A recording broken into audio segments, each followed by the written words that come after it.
5.5 মাত্রা ভূমিকম্পে যদি ঢাকাতে এই অবস্থা হয়, 7.5 মাত্রা ভূমিকম্প হলে তো ঢাকার কিছু থাকতো না। পাশাপাশি দুইটা বিল্ডিংয়ে আপনার হচ্ছে লেগে গেছে, দুইটা বিল্ডিং লেগেছে, আপনার একদম মিশে গেছে, মাথা মিশে গেছে।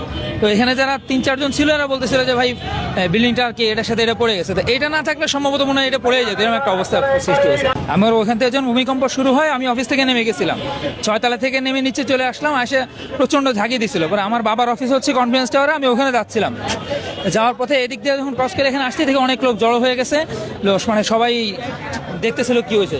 আমি ফোনে ছবি তুললাম, ছবি তোলার পরে দেখলাম যে উপরে আসলে ওই বিল্ডিং দুইটা, মানে পাশাপাশি দুইটা বিল্ডিংয়ে আপনার হচ্ছে লেগে গেছে, দুইটা বিল্ডিং লেগেছে, আপনার একদম মিশে গেছে, মাথা মিশে গেছে। তো এখানে যারা 3-4 জন ছিল এরা বলতেছিল যে ভাই বিল্ডিংটা আর কি এটার সাথে এটা পড়ে গেছে। তো এটা না থাকলে সম্ভবত মনে হয় এটা পড়ে যেত, এরকম একটা অবস্থা সৃষ্টি হয়েছে। এতটুকু দেখতে পাচ্ছি আগে থেকে কিন্তু এটা হেলা ছিল, আগে থেকে হেলা ছিল, কিন্তু এইভাবে লাগে গেছে কিন্তু পুরোটা। হ্যাঁ, মানে এরকম শুধু এইটা না, আরো যা ঢাকা শহরে যেরকম আছে দেখেন, 5.5 মাত্রা ভূমিকম্পে যদি ঢাকাতে এই অবস্থা হয়, 7.5 মাত্রা ভূমিকম্প হলে তো ঢাকার কিছু থাকতো না। আমি যে বিল্ডিং এ ছিলাম ওইটা মনে হতেছিল এরকম কাঁপাইতেছে। তাহলে 7.5 মাত্রা ভূমিকম্প হলে তখন কি অবস্থা হতো? ঢাকার কিছুই অলমোস্ট থাকতো না, সব ভেঙে যেত। এই যে এই পাশে একটা ভার্সিটিতেও কিন্তু ফাটল ধরছে, এই যে আপনার শাহজাদপুরের এখানে একটা ভার্সিটিতে ফেটে গেছে, ওই পাশে একটা বিল্ডিংও আমি দেখছি ফাটল ধরছে।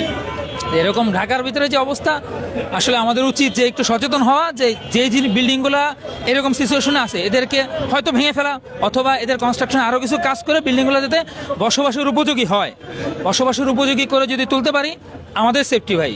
এখানে মানুষের মানে জীবনের মূল্যটা তো আগে, তাই না? আপনার বিল্ডিংটা থাকবে, কিন্তু বিল্ডিংটা ভেঙে তো আপনি কনস্ট্রাকশন করলে আপনার নতুন করে তুলে দেবে।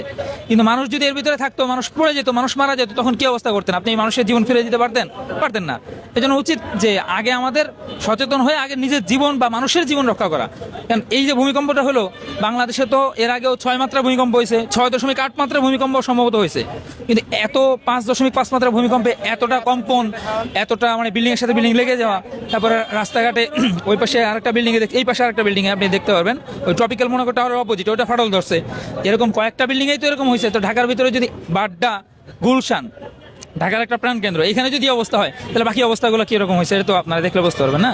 এই জন্য আমাদের মানে আমার কথা হচ্ছে, যারা এটা দায়িত্বশীল আছেন অনুগ্রহপূর্বক একটু চেষ্টা করবেন যে এই বিল্ডিংগুলোর প্রতি নজরদারি করে বা তদারকি করে, যদি এটাকে ভাঙার প্রয়োজন হয় ভেঙে দিয়ে, অথবা ভাঙার প্রয়োজন যদি না হয়, যদি মানে সংস্কারের প্রয়োজন হয়, সংস্কার করে বসবাসের উপযোগী করা বা ব্যবহারের উপযোগী করা। ঠিক আছে, থ্যাংক ইউ। জি, আমার অফিস ট্রপিক্যাল মনোকো টাওয়ারের অপোজিটে। আমি অফিসের 4 তলায় ছিলাম, আমি 4 তলায় আমার ডেস্কে বসা ছিলাম, স্যারের সাথে বসা ছিলাম। তো দেখলাম যে আমার মাথা ঘুরাইতেছে।